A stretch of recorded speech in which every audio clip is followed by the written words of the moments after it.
সুকান্ত মজুমদারের দত্তক নেওয়া গ্রামের রাস্তা দীর্ঘদিন ধরেই বেহাল। সাংসদ তহবিল থেকে 50 লক্ষ টাকা জেলা শাসকের কাছে প্রদান করেন বালুরঘাটের সাংসদ সুকান্ত মজুমদার। টাকা দেওয়ার পরেও সেই রাস্তা এখনো বেহাল অবস্থায় রয়েছে। এর ফলে সমস্যায় পড়তে হচ্ছে স্থানীয় বাসিন্দাদের। সোমবার ওই গ্রামের বাসিন্দারা জেলা শাসকের কাছে ডেপুটেশন প্রদান করেছেন। তাদের অভিযোগ, সুকান্ত মজুমদারের দত্তক নেওয়া গ্রাম বলেই রাস্তার কাজ করছে না জেলা পরিষদ। এ বিষয়ে বালুরঘাটের সাংসদ সুকান্ত মজুমদার বলেন, তৃণমূল নোংরা রাজনীতি করছে। আমার সংসদ তহবিল থেকে ইতিমধ্যে 50 লক্ষ টাকা প্রদান করা হয়েছে, কিন্তু রাস্তা এখনো হয়নি। রাস্তা না হলে আগামী দিনে আরো বৃহত্তর আন্দোলন করা হবে। এ বিষয়ে জেলা পরিষদের সহ সভাধিপতি অম্বরীশ সরকার বলেন, এ ধরনের অভিযোগ একেবারেই ভুল। ইতিমধ্যে টেন্ডার প্রক্রিয়ার কাজ শুরু হয়েছে, খুব শীঘ্রই কাজ শুরু হবে।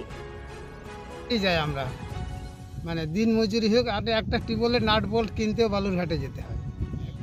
এইদিকে কতগুলো গ্রাম আছে, কি কি গ্রাম আছে এদিকটা?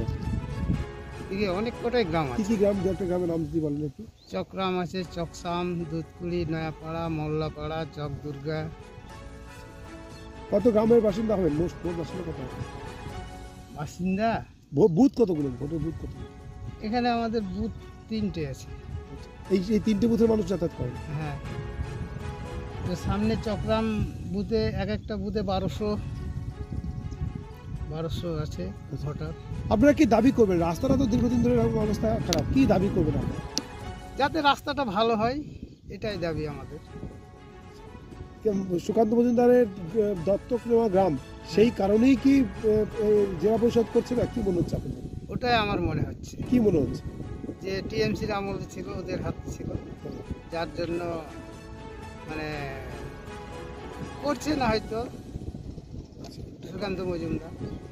তো এখন সুকান্ত মজুমদার দেখে গেছে, তো আশ্বাস দিয়েছে যে করবে। দেখুন, চক্রামের মানুষের সাথে নোংরা পলিটিক্স হচ্ছে। তার কারণ গত মে মাসে, আজ থেকে কত মাস হয়ে গেল আপনারা হিসেব করুন, এটা ফেব্রুয়ারি মাস।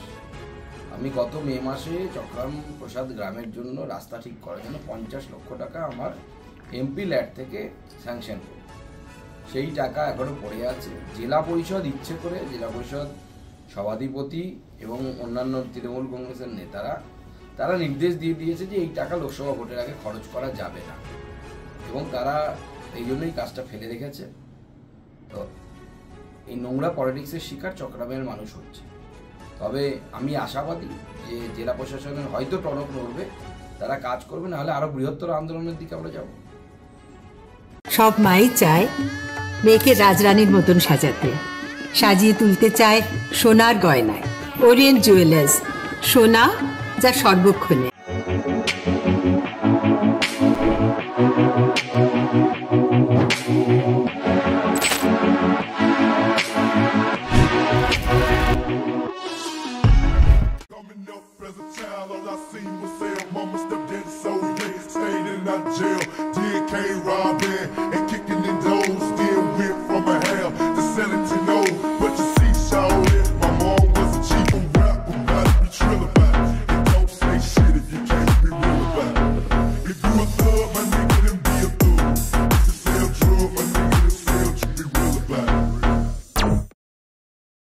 ছোট ছোট অনুভূতি, স্মৃতিগুলো থেকে যায় সব সময় আদরে।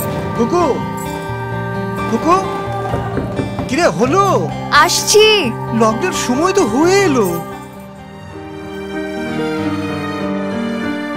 কিছু স্মৃতির ভাজেই তোলা থাকে শুভারম্ভে প্রাপ্তি।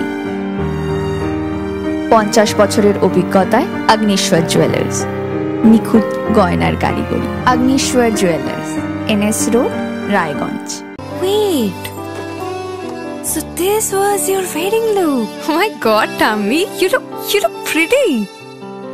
ঢাকা থেকে যখন আইছিলাম, এ হগল আমার মা আমারে পরাইয়া দিছিল। It's so authentic, Tammy. I will go for this look. But what about my goina? সাদা রঙের রুমালটিতে গোলাপি রঙের কাজ, সব মিলিয়ে দারুণ হবে নতুন কনের সাজ। আমার গয়না আমার শ্রী ঢাকা জুয়েলার্স, আভিজাত্যের গয়না।